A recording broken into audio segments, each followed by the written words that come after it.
Assalamualaikum dan salam sejahtera. Bersama saya Adila Muhammad bersiaran dari Majlis Sukan Negara Bukit Jalil untuk Buletin MSN. Kita mulakan buletin dengan rangkuman berita sepanjang minggu ini. Jom saksikan.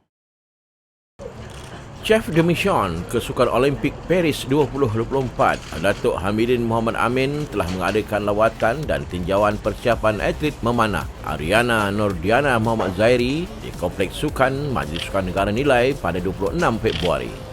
Pada lawatan tersebut, Datuk Hamidin meluangkan masa hampir sejam meninjau sesi latihan dan mendapatkan maklumat terkini mengenai persiapan Ariana ke arah Tamasya Sukan Olimpik Paris 2024 yang dijangka berlangsung pada Julai depan.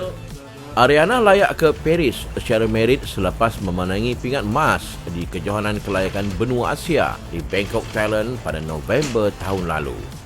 Sementara itu, pada hari yang sama, Datuk Hamidin turut berkesempatan bertemu atlet pelayaran Nur Sazrin Muhammad Latif yang baru tiba di ibu negara selepas menyertai kejohanan ILCA di Athens, Greece.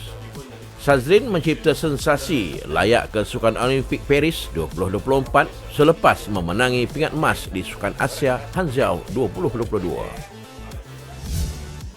Majlis Sukan Negara telah menerima kunjungan hormat daripada Kementerian Belia, Sukan dan Pembangunan Usahawan Sarawak (MySET) pada 27 Februari di Majlis Sukan Negara Bukit Jalil.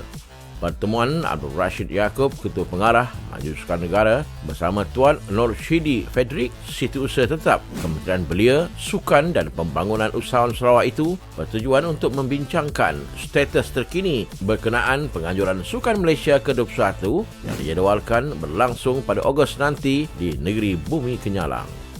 Turut hadir sama Encik Ailen Ling Si Kiong, Ahli Lembaga Pengurusan MSN, Encik Arifin Muhammad Ghani, Timbalan Ketua Pengarah Pengurusan dan Tuan Awang Putra Yusri Haji Awang Ridwan, Pengarah Majlis Sukan Negeri Sarawak dan CEO Sarawak Sport Corporation.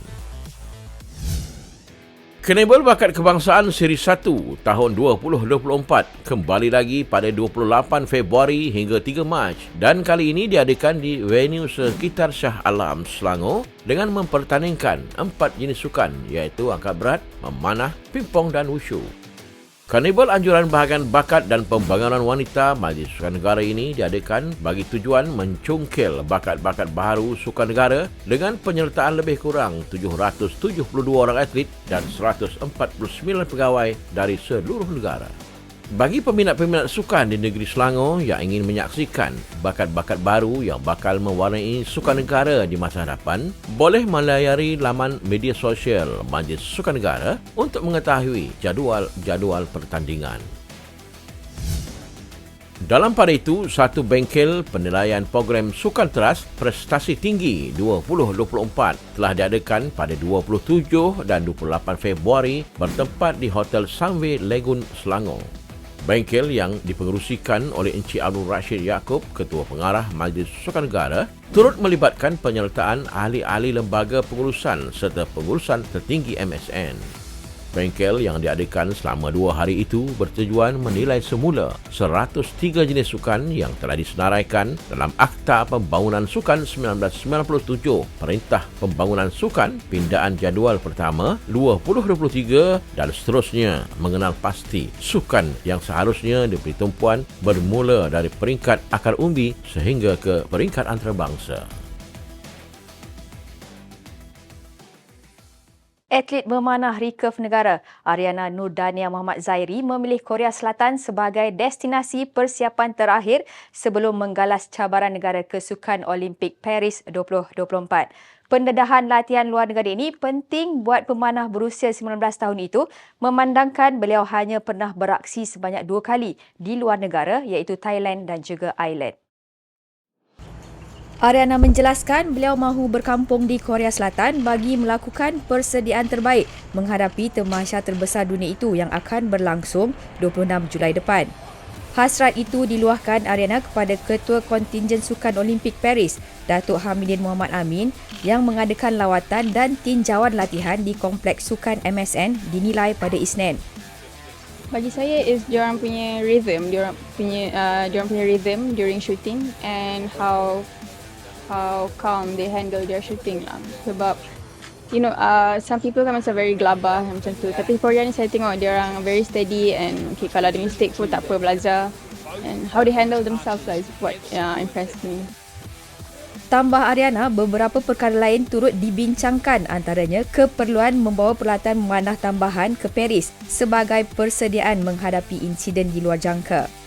Ariana akan menyertai 3 kejohanan antarabangsa sebagai persediaan ke Paris, iaitu Piala Dunia di Shanghai, China pada April, Piala Dunia Yicheon Korea Selatan pada Mei dan Piala Dunia Antalya Turki pada Jun.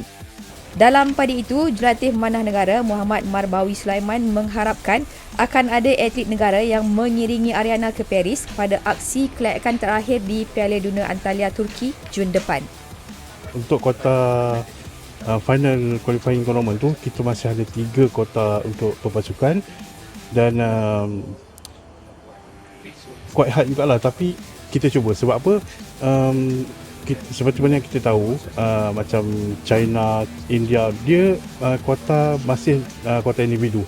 Mereka pun masih fight untuk kuota team. Walaupun bagaimanapun kita cuba, kita prepare untuk ke arah itu dan kita harap yang terbaiklah untuk pasukan recurve kita dan dapat tiket kelayakan tersebut lah.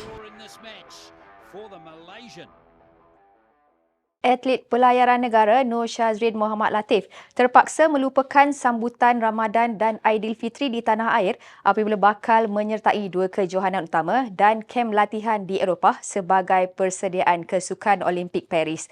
Shazrin akan mula berkampung di Eropah bermula bulan depan dalam misi memburu kedudukan terbaik di Paris. Selepas menduduki tempat ke-33 pada penampilan sulung ketiga Olimpik Rio 2016 dan tempat ke-26 di Tokyo 2020, Shazrin tekad untuk memperbaiki ranking pada penampilan ketiganya di pentas Sukan Olimpik. Justru atlet berusia 26 tahun itu bersedia mengorbankan sambutan Ramadan dan Aidilfitri bersama keluarga tersayang demi memberikan keputusan lebih baik pada edisi Paris kali ini. Saya harap saya dapat improve daripada result yang lepas je. Dan saya akan all out, semua orang akan all out. So saya akan give 100% and ikut improve untuk result yang sebelum. Tambah Shazrin, walaupun tidak berada dalam program Road to Gold, ia bukan alasan untuk tidak melakukan persiapan terbaik sebelum menggalas cabaran negara di tamasya berprestij dunia itu.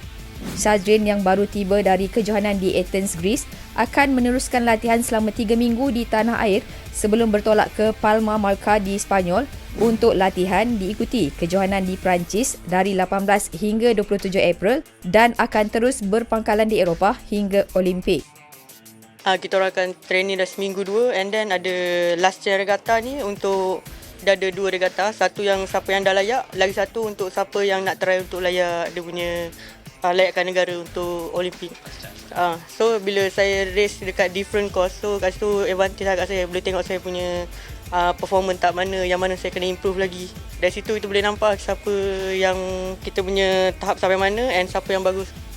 Sementara itu, bagi Julia Martins, jurulatih yang baru memulakan tugas bersama Shazrin, beliau akan menumpukan dalam meningkatkan kecergasan dan ketahanan Shazrin sepanjang 3 minggu di pusat latihan perahu layar kebangsaan di Langkawi, Kedah. It is a very, very strong fleet of girls, so we do have to improve a little bit on the fitness. That's why we came back to Malaysia and we can use these 3 weeks, almost 1 month, to focus on that, on the endurance. Penerjun negara Datuk Pandalela Rinong dan Nur Dabitah Sabri digugurkan dari program Road to Gold. Perkara itu diumumkan penyelaras Jawatankuasa RTG Datuk Stuart Ramalingam selepas mesyuarat pada Khamis. Seperti dijangka, Jawatankuasa program Road to Gold membuat keputusan menggugurkan nama 2 penerjun elit kebangsaan, Datuk Pandalela Rinong dan Nur Dabitah Sabri dari program berkenaan. Penyelaras Jawatankuasa RTG Datuk Stuart Ramalingam menjelaskan ia susulan kegagalan mereka melayakkan diri ke Sukan Olimpik Paris 2024 menerusi kejohanan akuatik dunia di Doha, Qatar baru-baru ini. Untuk atlet yang sedia ada, Jawatankuasa telah memutuskan untuk mengeluarkan penerjun wanita negara Datuk Pandalela Rinong dan juga Nur Dabitah Sabri. Dan dengan kriteria yang sedia ada di dalam program Road to Gold, dengan itu terpaksa keputusan diambil oleh jawatan kuasa untuk mengeluarkan kedua-dua atlet ini. Sementara itu, beliau turut mengumumkan penerjun lelaki Bertrand Rodriguez yang menjadi wakil tunggal negara layak beraksi di Paris disenaraikan dalam RTG selain dimasukkan dalam program baharu dikenali Fast Track bagi membantunya melakukan persiapan menghadapi tamasya terbesar itu. Antara satu atlet yang telah tersenarai dalam program Fast Track yang jawatan kuasa membuat keputusan untuk membenarkan atlet ini bersama dengan RTG untuk jangka masa pendek sebelum Fast Track bermula selepas di Olimpik di Paris nanti. Bertrand Rodriguez will be included into the RTG program for the coming months as he prepares for Paris Olympics. Dengan pengguguran Datuk Pandalela dan Nur Dabita serta penyenaraian Bertrand Rodriguez, senarai terkini atlet di bawah RTG ketika ini adalah seramai 13 orang berbanding 14 sebelum ini. Mesyuarat jawatan kuasa RTG telah dipengerusikan secara bersama oleh Menteri Belia dan Sukan Yang Berhormat Hannah Yeoh serta Presiden Majlis Olimpik Malaysia Tan Sri Datuk Sri Dr. Muhammad Norzal Zakaria yang turut dihadiri oleh semua ahli jawatan kuasa termasuk Chef Dimission Olimpik Paris Datuk Haji Hamdin Muhammad Amin dan Timbalan Chef Dimission Datuk Nicole David. Dalam pada itu, 6 atlet muda disenarai dalam program Fast Track yang dibentuk dengan misi mewujudkan atlet muda berbakat yang berumur antara 16 hingga 25 tahun dan berpotensi merangkul emas pada Sukan Olimpik 2028 di Los Angeles, Amerika Syarikat. Jelas Timbalan Ketua Pengarah Sektor Pembangunan Sukan Majlis Sukan Negara, Jeffrey Ngadirin, sukan yang dipilih setakat ini adalah terjun dan squash. Antara kriteria yang ditetapkan bagi ke program Fast Track ini adalah rank 20 terbaik dunia. Keduanya adalah pemenang pingat di Tamasya Sukan Asia ataupun Commonwealth dan mana-mana atlet yang layak secara merit ke Tamasya Sukan Paris 2024 ini. Jadi kriteria yang kita tetapkan ini adalah bagi kita mewujudkan satu kelompok atlet muda ke arah Tamasya Sukan Olimpik di LA nanti pada tahun 2028. Dan jumlah ini mungkin akan tambah selepas Paris, lepas kita mendapat lebih ramai atlet timur yang menduduki ranking 20 terbaik dunia. Mereka akan diberi sokongan, bantuan segi peruntukan dan juga perkhidmatan sokongan oleh pihak Hamilton juga ASEAN. 6 atlet yang sudah disenaraikan dalam program Fast Track setakat ini adalah 2 penerjun lelaki, Bertrand Rodriguez dan Enrique McCartney Herald, serta 4 pemain squash, Eng Ian Yao, S. Sivasanggari, Aifa Azman dan Aira Azman. Kerjaya sebagai atlet bukan untuk selamanya. Atlet juga perlu bersedia dengan pelbagai kemahiran dan ilmu selain sukan demi masa hadapan yang lebih terancang selepas tidak lagi mencuburi bidang sukan. Oleh yang demikian, Sekretariat Kerjaya dan Pendidikan Atlet atau MIS menerusi cawangan pendidikan meneruskan misi memastikan majoriti atlet mempunyai latar belakang pendidikan yang utuh dengan mengadakan karnival pendidikan bermula 26 Februari hingga 8 Mac 2024. Karnival Pendidikan kini kembali dengan misi memastikan majoriti atlet menguasai ilmu dan bidang baharu demi memastikan hala tuju selepas mengakhiri karier sukan. Tahun ni, tahun 2024, Karnival Pendidikan MIS 4.0, kami ada 22 agensi dari agensi luar dan juga IPTA dan IPTS yang bersetuju untuk terlibat dalam Karnival 4.0 tahun ini. Di antara mereka ada beberapa yang baru seperti Scholarship to You, seperti MQA. Itu merupakan 2 agensi baru yang menyertai Karnival Pendidikan MIS tahun ini. Ketua Sekretariat MIS, Datuk Shalin Zulkifli menyatakan kepuasan kerana karnival yang kini memasuki edisi keempat ini berjaya mendapat sambutan menggalakkan daripada atlet seluruh negara.